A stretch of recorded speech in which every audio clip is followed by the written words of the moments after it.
atendimento que o SAMU fez em setembro, de um ferimento por arma de fogo no tórax. Tava o Pidner, o Márcio, e de condutor, Márcio? O Wagner. Nesse dia eu estava pelo Grau, e aí a gente chegou logo em seguida e ajudou no atendimento, foi bem bacana a integração. Então, vamos lá. Só para a gente, não sei se todo mundo tem ideia de como é o acionamento lá no Cobom, é um pouco diferente do nosso aqui. Aqui a gente sabe que entra pela TARM, a TARM faz a ficha, passa para o médico regulador, e o médico regulador libera a viatura básica, avançada e agora a R que nós temos também. No Cobom é um pouco diferente. Lá no Cobom a gente não tem ninguém da área da saúde para fazer essa triagem, essa liberação de viatura. É feita por um bombeiro, que a gente chama de cabineiro, eles ficam em cabines lá, a ligação entra, eles fazem toda aquela parte de coleta de dados, fazem a triagem através de um manual de procedimentos operacionais chamado POP, e aí liberam, dependendo da natureza da ocorrência. Se é uma ocorrência de resgate que precisa de uma viatura básica, eles liberam só uma UR. Se precisa de uma viatura avançada, como aqui no SAMU das Alfas, eles liberam a USA cangada com uma UR. Outros tipos de ocorrência que eles atendem, diferente das nossas aqui, que a gente pode citar, preso em ferragem, que aí eles vão liberar o que a gente chama lá de trem de socorro, que vai liberar a UR, a USA, o comando de área, que tem um oficial de área, e o autobomba. Então vai bastante gente para esse tipo de ocorrência. Preso em ferragem, incêndios de grandes proporções, com vítimas ou sem vítimas. A gente do Grau, além de atender a vítima, a gente faz o preventivo do bombeiro. E também tem o recurso do Águia, que o próprio Cobom pode estar liberando. Vamos lá. O que é importante durante o deslocamento de uma ocorrência? O horário da ocorrência. Que hora que está acontecendo isso? Como é que está o trânsito? É horário de pico? Nós vamos ver na nossa ocorrência aqui que foi aproximadamente 6 horas, trânsito ruim. Qual que é o melhor trajeto para a gente fazer? Tudo isso é importante. Quais são os cuidados que nós temos que ter nesse deslocamento? Isso aqui está relacionado ao curso de condução de emergência. Tem que respeitar a legislação e tomar todos os cuidados devidos durante o deslocamento. Durante o deslocamento ainda, a gente tem que começar a se preparar para a natureza da ocorrência. Que tipo de ocorrência que é? É um baleado, é um esfaqueado, é um caso clínico, é um preso em ferragem? O que é interessante a equipe fazer já dentro da viatura em deslocamento? Fazer uma revisão. Local do acidente, a hora que você chegar na ocorrência, quem vai verificar os riscos do local, quem vai sinalizar e quem vai transmitir as informações para a central de operações. Ainda, durante o nosso deslocamento, vamos todos paramentados, ou seja, EPI adequado, calçar luva, óculos, máscara de proteção e, quando necessário, avental descartável. Utilizar o EPI adequado à natureza da ocorrência. Um exemplo que eu coloquei aqui, que a gente tem lá no Grau, que ocorre bastante, é o preso em ferragem. Usar capacete, usar capa de proteção, usar luva de vaqueta. Isso a gente já está começando a ter aqui, nós temos na AR, e conversando com a Elisângela, com a Juliana, eles estão providenciando para as 3 alfas também. Chegou na ocorrência, o que nós vamos ter que, de cara, verificar? Presença de algum perigo iminente. Chegou na ocorrência, tem que ficar muito atento a isso, principalmente ocorrência de vulto, ocorrência de baleado, esfaqueado. Número de vítimas, a natureza da ocorrência, cinemática do trauma é muito importante para a gente. E, dependendo do número de vítimas, de como está essa ocorrência, o perigo iminente, sempre solicitar apoio. Então, isso aqui são algumas fotos da ocorrência que nós fomos, por volta das 18 horas. Aqui é uma foto já com as viaturas paradas, já, a ocorrência já tinha acontecido, mas eu coloquei aqui mais para a gente ter uma noção. Nós já temos, na chegada da Alfa 1 no local na hora, já tinha a GM, já tinha a Endec, já tinha um cordão de isolamento na ocorrência, a ocorrência está atrás da USA aqui. E aqui é a frente da ocorrência, ou seja, as viaturas posicionadas, fazendo um cordão, além da fita zebrada que a GM já tinha colocado, então a ocorrência estava bem segura no momento da chegada. Essa aqui é só para ilustrar a ficha de regulação, não ficou muito boa, mas eu consegui colocar isso daqui, que é uma coisa bem interessante. Então o nosso chamado foi às 18h06, a regulação médica 2 minutos depois aproximadamente, liberação da VTR, saída da VTR, rápido, muito interessante isso. Chegada no local, 18h15, ou seja, 9 minutos num horário de pico, excelente. Na cena, o que nós encontramos? Um masculino de 25 anos, em decúbito dorsal, com um ferimento por arma de fogo em hemitórax esquerdo, um ferimento em precórdio, ferimento único de entrada, estava confuso, taquidispineico, já tinha uma frequência respiratória alta de 30, taquicárdico, 130 aproximadamente, e já estava hipotenso, 9,6. Pulso fino, palidez cutânea e sudorese fria. Foi uma ocorrência de um rapaz, esse rapaz de 25 anos tentou assaltar uma moto de um casal. O rapaz da moto desceu, a menina começou a gritar e tinha um GM que não estava fardado, mas estava armado, deu voz de prisão para ele, ele revidou e o GM acabou acertando ele. Paciente taquicárdico, hipotenso, pulso fino, já está em choque. Pela classificação de choque no trauma, ele já está num trauma grau 3, ele já perdeu de 1.500 a 2.000 ml de volume. Ele já perdeu 30 a 40% de sangue. Está taquicárdico, está com uma PA reduzida, pressão de pulso reduzida, uma frequência respiratória alta, está ansioso e está começando a ficar confuso.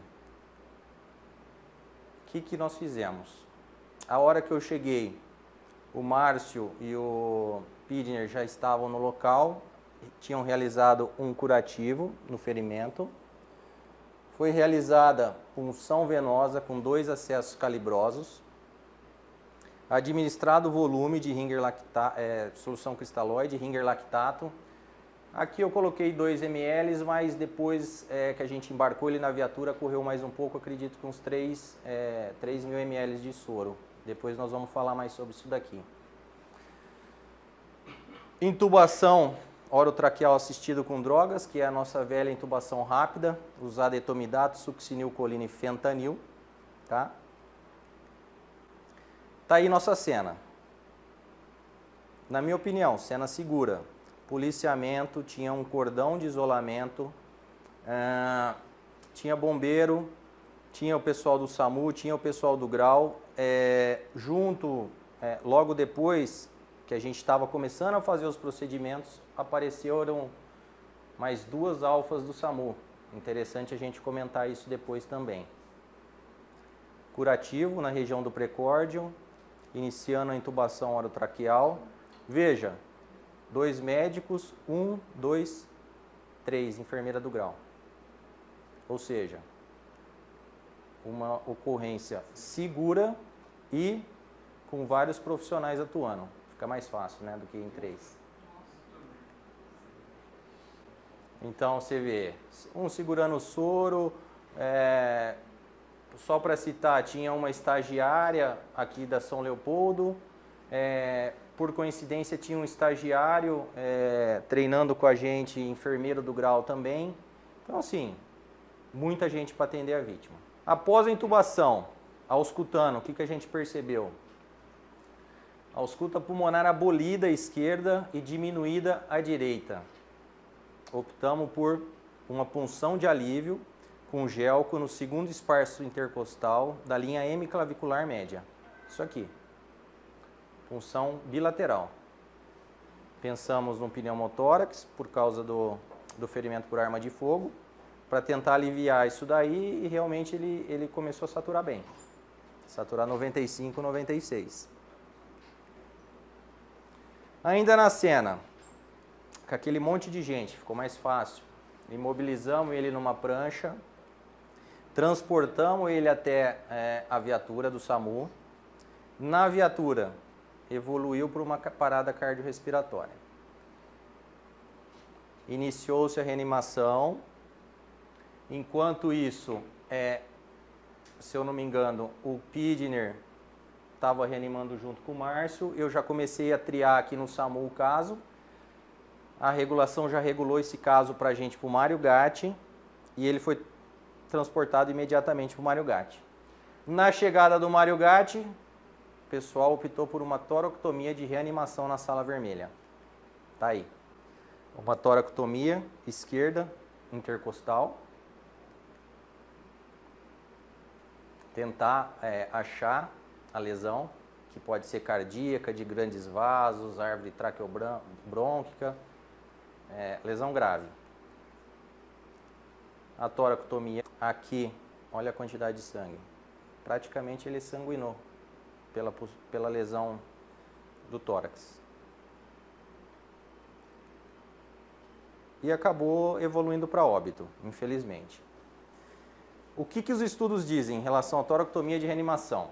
Os melhores resultados são obtidos no trauma penetrante, ferimento torácico, lesão cardíaca e com presença de sinais de vida de missão. Então, se ele tem sinal de vida de missão, tem um ferimento penetrante, tem um ferimento torácico, uma lesão cardíaca, melhor paciente para você fazer uma toractomia. A chance de sobrevida é próxima de zero nos traumas contusos, não penetrantes, especialmente naqueles que não têm sinais de vida de missão. Isso daí é tudo estudo feito, estudo americano.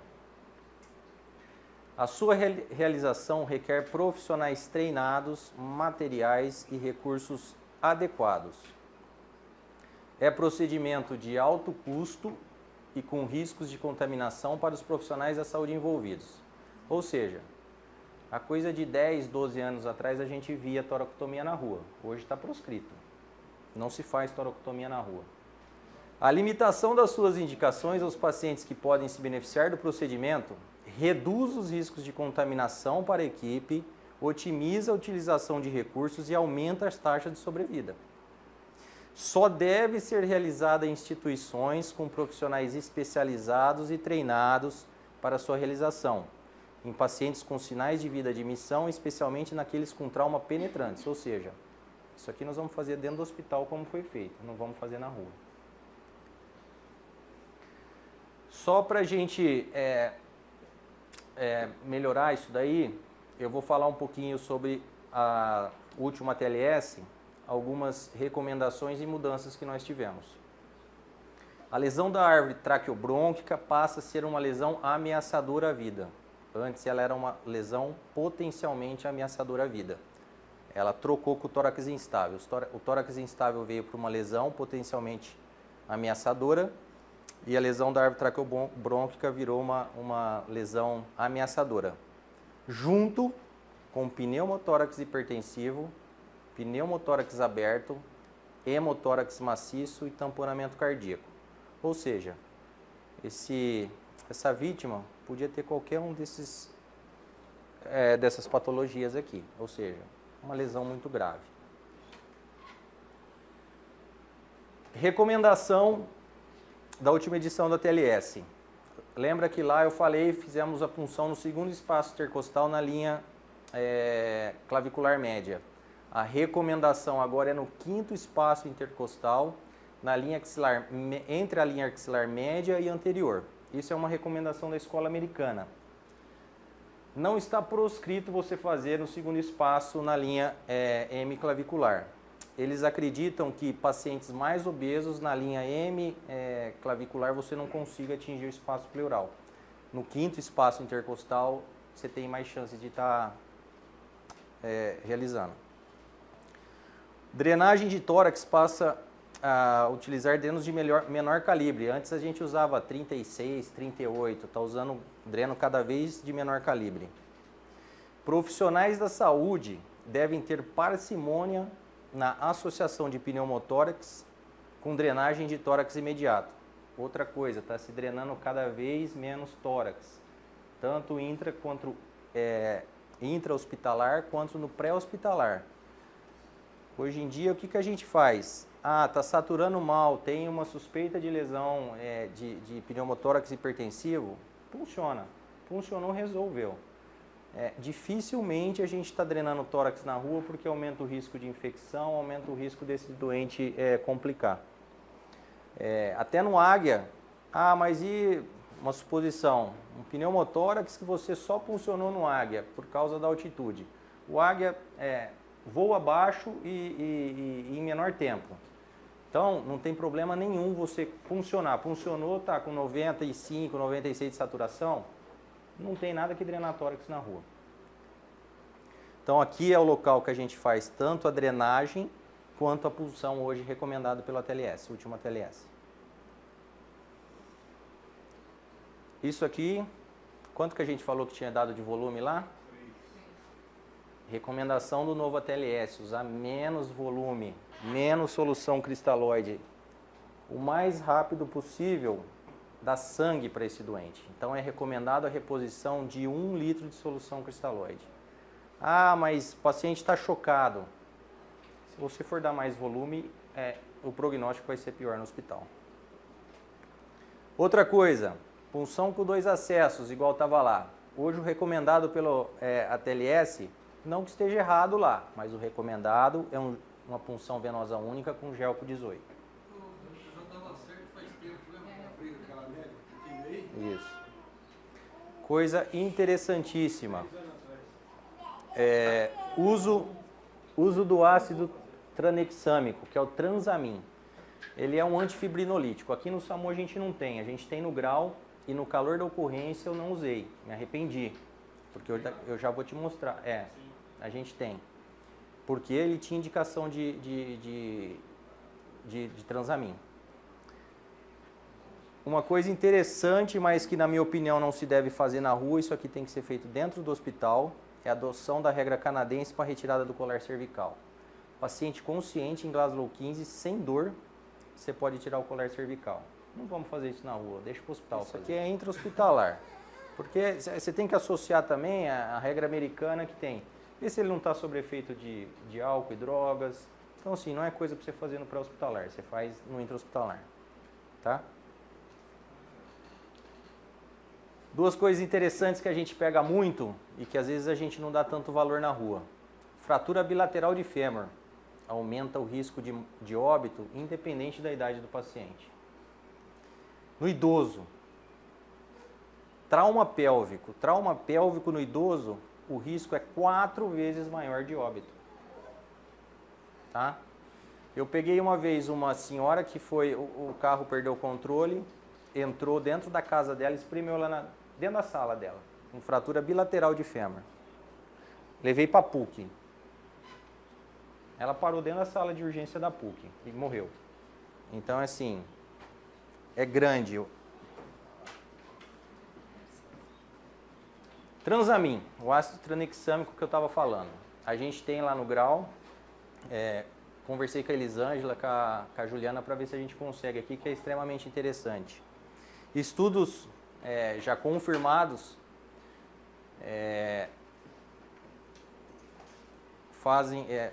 já tem estudos dizendo que ele diminui a mortalidade de pacientes traumatizados sem aumentar o risco de complicações. Ele deve ser usado em baixas doses, rotineiramente no tratamento de doentes traumatizados que estão sangrando, mas apenas nas primeiras 3 horas após o trauma, ou seja, para a gente usar na rua mesmo, né? O nosso protocolo lá,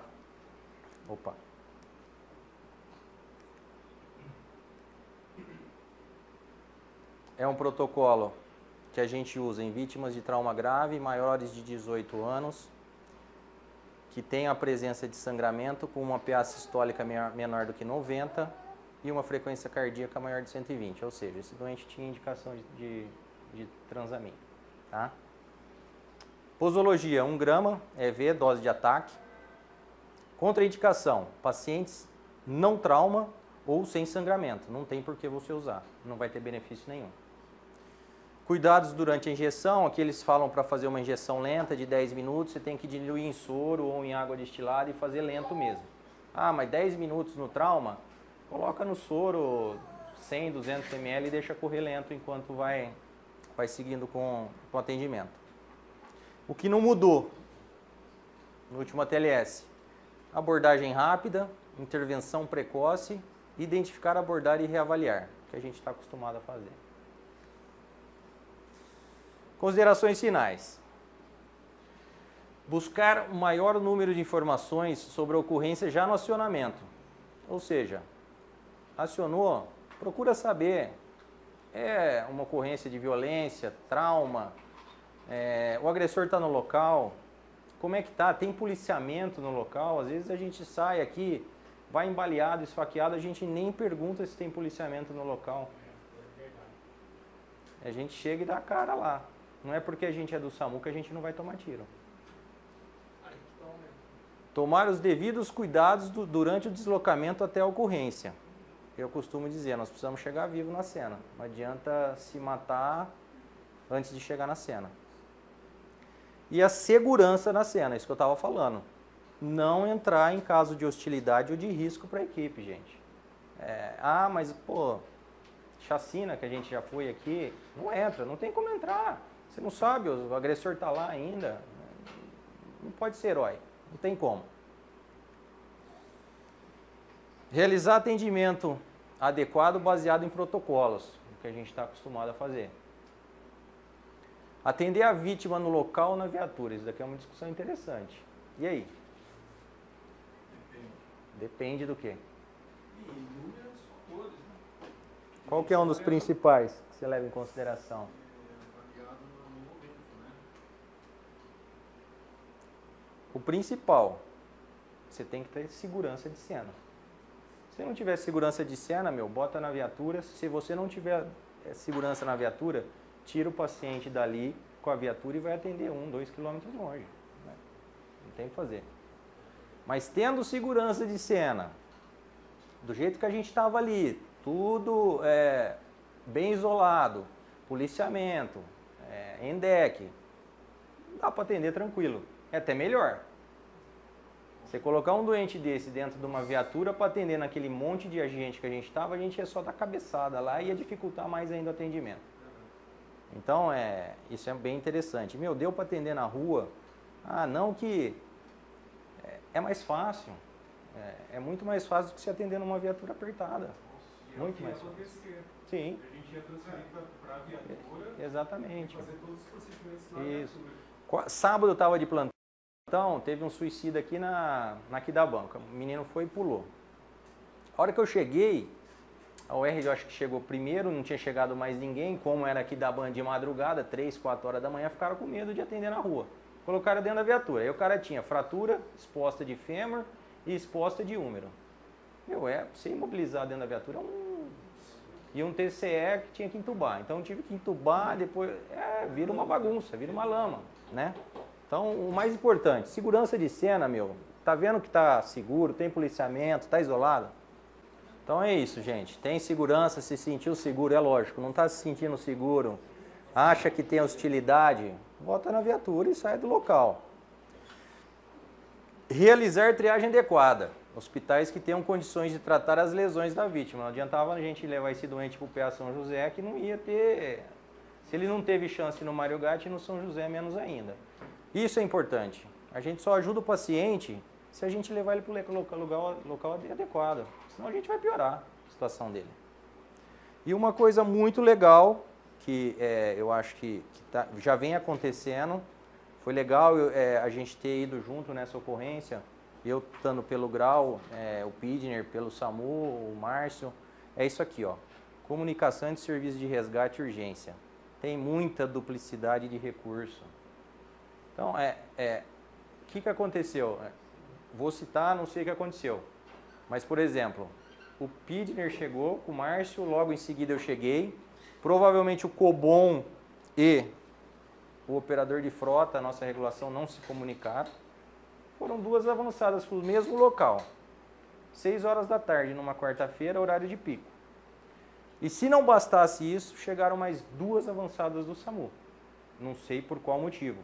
Ou seja, tinha 3 avançadas do SAMU, o grau, e não tinha nenhuma viatura avançada para o resto da cidade. Então, a gente tem que pesar isso aí. Ao mesmo tempo, pode estar acontecendo alguma outra coisa que vai precisar de uma avançada. E eu acho que essa integração SAMU-grau vem melhorando a cada vez mais. Eu já estou há 6 anos no grau, nos últimos meses, aí no último ano melhorou demais. E assim, quanto melhor for a nossa integração, melhor vai ser para o doente, para todo mundo. Era isso. Se alguém quiser perguntar, fazer alguma colocação, Márcio.